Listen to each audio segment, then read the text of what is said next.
안녕하세요. 이번 생생스토리 어떤 이야기인지 궁금하신가요? 오늘 주제의 힌트는 바로 물고기입니다. 한 번쯤 국립생태원을 방문하신 분들은 물고기 하면 열대관의 파노라마 수조를 많이 생각하시는데요. 하지만 오늘 소개해드릴 곳은 바로 온대관에 있는 우리나라 어류가 살고 있는 수조입니다. 온대관은 국립생태원 에코리움 5대 기후관 중 하나로 우리나라의 기후대를 만나볼 수 있는 곳인데요. 지난 영상에 죽절조 편에 소개된 곳이기도 합니다. 바로 이곳에서 우리나라 어류가 살아가고 있는 4개의 수조를 만나볼 수 있습니다.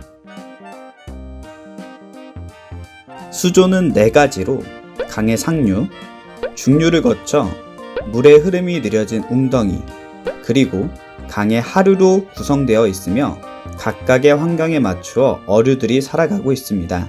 첫 번째 수조는 강의 상류입니다. 계곡과 같은 곳으로 바닥에 비교적 커다란 돌멩이가 많고 물의 유속이 빠르다 보니 작은 알갱이들은 잘 쌓이지 않습니다.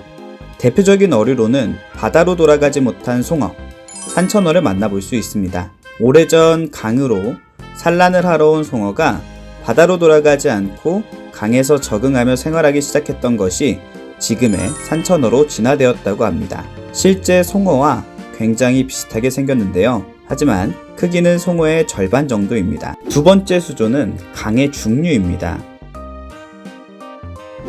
물의 유속이 상류보다는 느리지만 아직은 빠른 편입니다.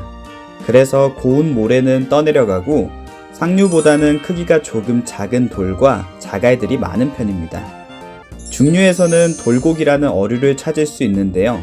이름이 붙은 이유가 재미있습니다.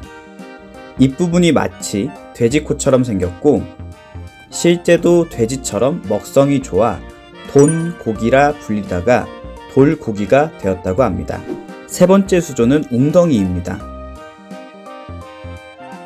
웅덩이는 물의 흐름이 점차 느려지면서 모래와 진흙이 쌓이고 그곳에 수초들이 자라면서 생겨난 곳으로 작은 물고기들이 몸을 숨기고 살아가기 좋은 공간입니다. 주로 중류와 하류에서 볼 수 있는 곳입니다. 이곳에서는 힘줄 납줄개를 만나볼 수 있습니다. 분홍색의 예쁜 물고기 보이나요?